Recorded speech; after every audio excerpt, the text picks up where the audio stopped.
Now, in the middle of all this, we have the crisis at RT, formerly Russia Today, which I think indicates a number of things. First of all, Abby Martin this past Monday said that the Russian actions in regard to Crimea and Ukraine are wrong and that she was fiercely independent and she had her own moral compass. She then got a support statement from Sam Sachs, who works as a commentator there. And then one day or 2 days later, Liz Wahl, one of the news readers or anchor women, quit on the air. Abby Martin didn't quit. She says that she's going to stay on at Russia Today, that she was invited to go to Ukraine, to Crimea especially, on a fact-finding tour, but declined to do so, which I find problematical. She said, I am not an expert on Crimea or Ukraine. I don't really know much about this, but I'll tell you that it was wrong. Not a strong position. She then got herself onto Piers Morgan. I think she might have gotten onto Anderson Cooper.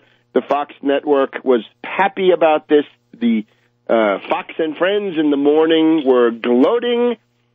Sam Sachs, I don't know what he's going to do. Liz Wahl says that she comes from a family of Hungarian refugees, having come over to the West in 1956. So forth. Tom Hartman, surprisingly, does not seem to have advanced any critique of what Russia has done. Maybe he's following Dennis Kucinich, because Kucinich focuses on the illegitimacy of the Western position. And Max Kaiser, I don't know what he's doing. But you can see what this problem is. I would say to these people, especially Abby Martin, you talk about your moral compass. Your moral compass cannot simply be to oppose military intervention everywhere and in all forms, because that would then have left you in the 1930s and 40s in the position of an appeaser of fascism. Now, that you didn't do that, but I'm saying hypothetically, if you had been around then, that is where it would have left you. And it cannot be excluded today, given what you see in Kiev, that we're not entering a new fascist era where resistance against such fascism is going to become essential. And you can't determine in advance what forms this will take. I would also argue RT has limited airtime. Remember, it's a world in which all the corporate media, from CNN to NBC, ABC, CBS, NPR, PBS, on and on, all agree that, for example, Russia attacked Georgia. It's absolutely crazy. Georgia attacked Russia in 2008. And they all agree that the group in Kiev is legit and the detaching of Crimea is illegit. Russia Today has limited airtime. I think it is morally questionable to use that airtime to come forward with your own radical subjectivist moral compass based on precious little understanding of what's going on. The broader problem, of course, is this. Russia Today, in recent years, it's really not Russia Today. You could call it Ron Paul Today, or Assange Today, or Snowden Today. And this is very problematic, just a couple of cases, right? Ron Paul, this week, used his appearance on Russia Today to argue in favor of secessionism. He said secessionism is the way out of all this. He's a neo-Confederate, right? That makes him a racist. That puts him in the same league as somebody like Marine Le Pen in Europe, or these other, racist or xenophobic groups. And somehow Russia Today they have one policy for the xenophobes and racists of Europe, except for Farage, right? Continental Europe, it has to be. But in the Anglo-American world, it's great to be that. Putin, I think, correctly pointed out, the greatest tragedy of the 20th century was the collapse of the Soviet Union. It didn't have to happen. It would have been perfectly reasonable to detach the Baltic states, Latvia, Lithuania, Estonia, let them go their ways, let certain people in the Caucasus, Georgia, if they want to leave, some others, Azerbaijan, depends on the case by case. But certainly the 5 republics of Central Asia would have been happy to stay with Russia. The Belarus and Ukraine could easily have stayed in the USSR, and if somebody like Nazarbayev had become the new president, that would have underlined that this was no longer a Russian creation. That would have been within reach, and that's what should have been done. And then we wouldn't have this pendulum swinging so far in this anti-Russian direction. So that's Ron Paul, right? The root of this problem is secessionism, and he wants to say more secessionism is the answer. Assange, they gave him a program. What did he use it for? Remember when he got on there with Nasrallah and he tried to convince Nasrallah of Hezbollah that he should stop supporting Assad and take up the Western position? I'm shocked. And then Snowden, well, this week we've seen Snowden's scribe, right? Snowden's publicity man and public relations director, Glenn Greenwald, according to Pando, interesting website, of course, now working for Omidyar and his website, right? Greenwald, now the $50 million man, thanks to Omidyar. And it turns out that Omidyar has kicked in money along with USAID to support the destabilization and subversion of Ukraine. In other words, the pro-democracy groups in the square. So look where that leads you.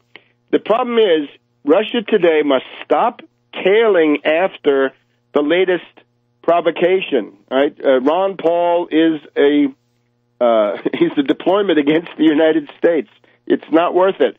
And then Assange, of course, this is the limited hangout to get the Arab Spring going.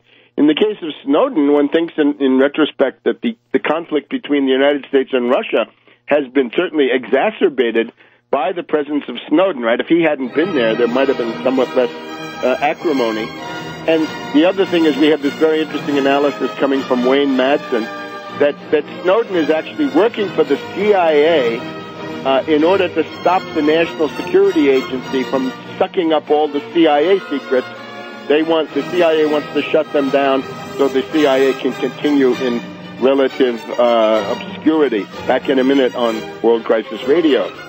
Welcome back to World Crisis Radio. So it's a great mistake to have Russia today putting people on the air and indeed idolizing and lionizing them when they're people who hate Russia, because the kinds of characters you're going to get with Ron Paul and Assange and Snowden are the ones who are going to turn around and stab you in the back in the first crisis.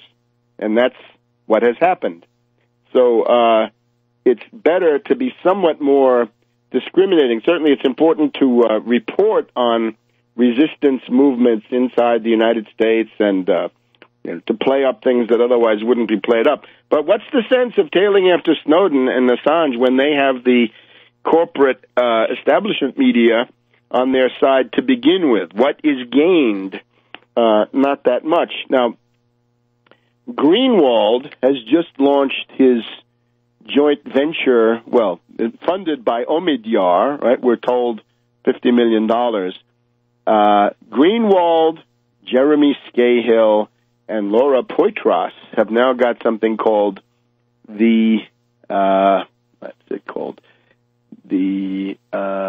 it's something attempting to make it sound like it's inside dope, right? The Intercept, is that what it is?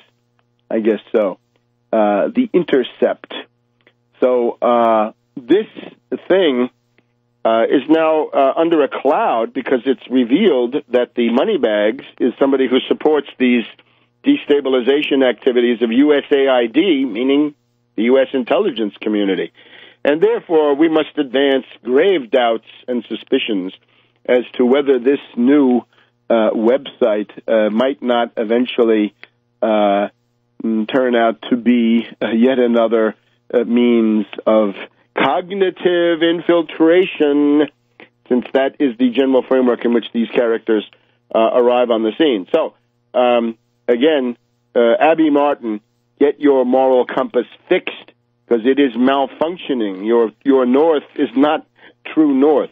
Now, in terms of the overall problem, the other thing that's going on, the question of world supremacy, we've been through this a couple of times. It's always worth reminding ourselves we're living in a time which is atypical, and up until 1991 it was not like this, and I think soon it won't be anymore.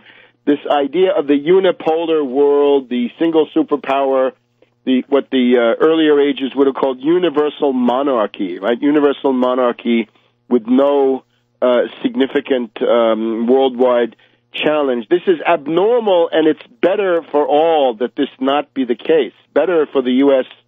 population. As I said, when the Soviet Union was a credible counterweight to the U.S., real wages in the U.S. were much higher, union conditions much better, various rights, ironically, were in better shape then than now. What are the previous examples? Well, Spain obviously had a period of world domination, and we can mark this from the turning point of the Italian Wars, right? The Italian Wars at the end of the 1400s and beginning of the 1500s. The Battle of Pavia in 1525, with the capture of King Francis I of France by the Spanish, François Ier captured. That was a pretty humiliating defeat for France. That launches the Spanish supremacy in Italy, which is codified in the Peace of Bologna. And that goes all the way, well, we might say, some would say, until the Battle of Rocroi, R-O-C-R-O-I, 1643, at virtually the end of the 30 Years' War. Others would say into the 1650s, that the late 1650s mark the point where world supremacy is transferred from the Spanish world empire into the hands of Louis XIV and France. And this is thanks to the efforts of Cardinal Richelieu and Cardinal Mazarin. And it's also important, and this is one of my areas of research, that in the final phase of Spain, you go from the leadership of Lerma to Olivares, Osuna, and these people. It's kind of like neocons in some ways. But anyway, the Spanish world supremacy from about 1525 until the late 1650s. Then what's with the French? Well, from either Rocroi, 1643, or the late 1650s, however you want to count it, to the Treaty of Utrecht, 1713. That's the French phase, and this is when William of Orange is able to assemble his coalition of England and the Netherlands and others in the War of the Spanish Succession, and it's an aggressive war against France, right? As Jonathan Swift points out at the time, the conduct of the Allies, the English and their friends, British by now, this is very bad, right? They're the aggressors. So the French supremacy just lasts for a couple of decades. The British supremacy, we can date it from Utrecht, 1713, to Dunkirk, 1940, I suppose. You can then count in a phase of German supremacy, which doesn't really last, right, from 1940 to 1943 or 44. But pretty soon, probably about 1943 worldwide, it's the United States that takes this up. Although the U.S. supremacy is counterbalanced and contested up until 1991 by the Union of Soviet Socialist Republics. But the problem is now, since 1991, the U.S. world supremacy has been very poorly managed. This could have become a long-lasting phenomenon if a golden age had emerged, an era of peace, progress, prosperity, rising levels of rising standards of living, worldwide full employment, economic development going on everywhere, the pacification of these old quarrels. That has not been done. Sorry, the U.S. has blown it. This is a terrible commentary on what could have been done. This has not been done, but we are now looking at a period after about 25 years, which I guess is about what you could expect given this quality, this terrible lack of quality in the ruling class. After 25 years, maybe 30 years, the U.S. Supremacy now coming to an end. And again, that's good. That should not worry anybody. It can mean reindustrialization. It can mean a normalization. And I think that's what the American people mean when they say, we don't have a national interest at stake in Ukraine. It's true. You do not. You do not have such a national interest, anything but your interest is in good relations with Russia and China and others, and what's going on in Ukraine simply gets in the way of that. Now, unfortunately, not enough time to do justice to domestic affairs, but let's just remember this. The Obama budget, as promised, has dropped the chained consumer price index, and that's worth celebrating. The chained CPI has disappeared.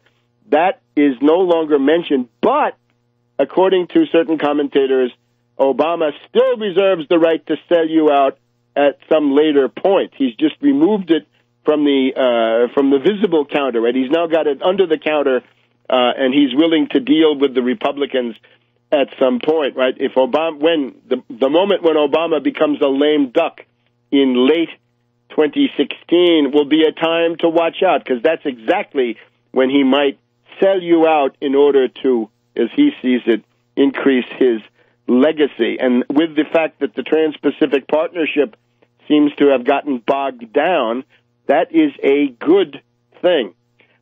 In terms of the propensity of the United States population to fight back, you see the Texas primaries this past week.